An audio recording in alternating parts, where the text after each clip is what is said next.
Hi hello guys guys ഇത് കണ്ടു എൻ്റെ അടുത്തിരിക്കുന്ന എന്ത് രസമുള്ള ബോട്ടിലുകൾ. ഇങ്ങനത്തെ ബോട്ടിലുകളൊക്കെ എനിക്ക് ഭയങ്കര ഇഷ്ടമാണ് കേട്ടോ. ഞാൻ പറഞ്ഞിട്ടില്ല, ഇങ്ങനത്തെ കാണാൻ നല്ല ഭംഗിയാണ്. പിന്നെ എനിക്ക് ഇതിനകത്ത് മോസ്റ്റായിട്ട് ഇഷ്ടമുള്ളത് ഈ കളറാണ്. അപ്പോൾ നമ്മുടെ ചേട്ടാ കഴിച്ചു തന്ന ഊതാണ് ഗായ്സ് ഇത്. അപ്പം ഇത് നമ്മളിത് മോസ്റ്റായിട്ട് ഇതാണ് നമ്മൾ ഫസ്റ്റ് യൂസ് ചെയ്തത്. അപ്പോൾ ഇത് ഏകദേശം തീരാനായിട്ടുണ്ട് കേട്ടോ. ഇതിൻ്റെ സ്മെല്ലെന്ന് പറഞ്ഞാൽ രക്ഷയിൽ ഇത് എടുത്തിട്ട് തന്നെ എനിക്കിവിടെ നിൽക്കാൻ പോലും മേല, അത്രയ്ക്ക് സ്മെല്ലാണ്. അപ്പം നമ്മുടെ ഈ ഊത് ഒക്കെ നമുക്ക് മേത്ത് നമ്മൾ ജസ്റ്റ് അതൊന്ന് തേച്ച് നോക്കണം, നമുക്ക് എന്തെങ്കിലും സ്കിൻ ഇറിറ്റേഷൻസ് ഉണ്ടോ എന്ന്. ഇറിറ്റേഷൻസ് ഒന്നും ഇല്ലെങ്കിൽ നമുക്ക് ഡയറക്റ്റ്ലി നമുക്ക് അപ്ലൈ ചെയ്ത് കൊടുക്കാം, അല്ലെങ്കിൽ നമ്മുടെ ഡ്രസ്സിലായാലും തേച്ച് കൊടുത്താൽ കേട്ടോ. അപ്പോൾ ഇറിറ്റേഷനൊന്നും ഇല്ലാത്തവരെ ചെയ്യണം.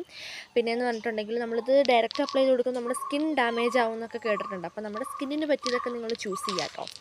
അപ്പം നോക്കിക്കേ, ഇത് നമുക്കൊരു ഇറിറ്റേഷൻസും കാര്യങ്ങളും ഒന്നുമില്ല.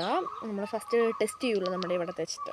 അപ്പോൾ കുഴപ്പമൊന്നും ഉണ്ടായിരുന്നില്ല കേട്ടോ. എൻ്റെ ദൈവമേ, സ്മെല്ലൊരു രക്ഷയില്ല. പക്ഷേ ഈ സ്മെല്ല് ഞാൻ പറയാം, ഏകദേശം രണ്ട് മൂന്ന് മണിക്കൂറൊക്കെ ലോങ് ലാസ്റ്റിക്കായിട്ട് നിൽക്കും. പിന്നെ നമ്മുടെ കയ്യിൽ നമ്മളിത് കൊണ്ട് നടക്കണം.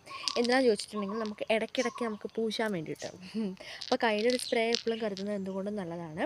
കാരണം എന്ന് പറഞ്ഞിട്ടുണ്ടെങ്കിൽ എനിക്ക് എന്താ പറയുക, സ്വെറ്റിൻ്റെ സ്മെല്ല് എനിക്ക് നല്ല ആർക്കും ഇഷ്ടമല്ലായിരിക്കും അല്ലേ. സ്വെറ്റിൻ്റെ സ്മെല്ലുള്ളവർ നമുക്ക് അടുത്തൊക്കെ വരുമ്പോൾ ഭയങ്കര ഇറിറ്റേഷൻ തോന്നും. അപ്പോൾ ചിലപ്പോൾ അവർക്ക് അറിയാത്തതുകൊണ്ടായിരിക്കാം. എങ്കിലും നമ്മളെപ്പോഴും സ്പ്രേ കയ്യിൽ വെച്ചിട്ട് വേണം നടക്കാൻ. കാരണം നമ്മൾ കയ്യിലുണ്ടെങ്കിൽ നമുക്ക് എപ്പോൾ വേണമെങ്കിലും എടുത്ത് പൂശുകയും ചെയ്യാം അല്ലേ. നമ്മളെപ്പോൾ വന്നാലും നല്ലൊരു സ്മെല്ലായിരിക്കണം. എൻ്റെ ഫ്രണ്ട്സൊക്കെ പറയും ഞാനെപ്പോൾ അടുത്ത് വന്നാലും ഭയങ്കര സ്പ്രേയിൻ്റെ സ്മെല്ലാണെന്ന് പറയും. അപ്പം ഞാൻ യൂസ് ചെയ്യുന്ന ചില സ്പ്രേകളുണ്ട്. അപ്പോൾ അത് സ്കൂളിൽ പഠിക്കുമ്പോഴാണ് നമുക്ക് മോസ്റ്റായിട്ട് ഇതിൻ്റെയൊക്കെ ആവശ്യം വരുന്നത്. അപ്പം ഈ സ്പ്രേകൾ എന്തുകൊണ്ടും ഭയങ്കര, സ്പ്രേ അല്ല ഊത്, ഭയങ്കര ബെനഫിറ്റാണ് എന്ന് ചോദിച്ചിട്ടുണ്ടെങ്കിൽ ഇതിൻ്റെ സ്മെല്ല് ഒരു രക്ഷയില്ല. എനിക്ക് ഏറ്റവും ഇഷ്ടപ്പെട്ട ബോട്ടിൽ ഇതാണ് കേട്ടോ. സ്മെല്ല് ഒരു രക്ഷയില്ല എൻ്റെ ഗായ്സേ. നിങ്ങൾക്ക് ഇങ്ങനെ ഊത് ഇഷ്ടമാണോ ഗായ്സ്? പറയാൻ മറക്കരുത് കേട്ടോ.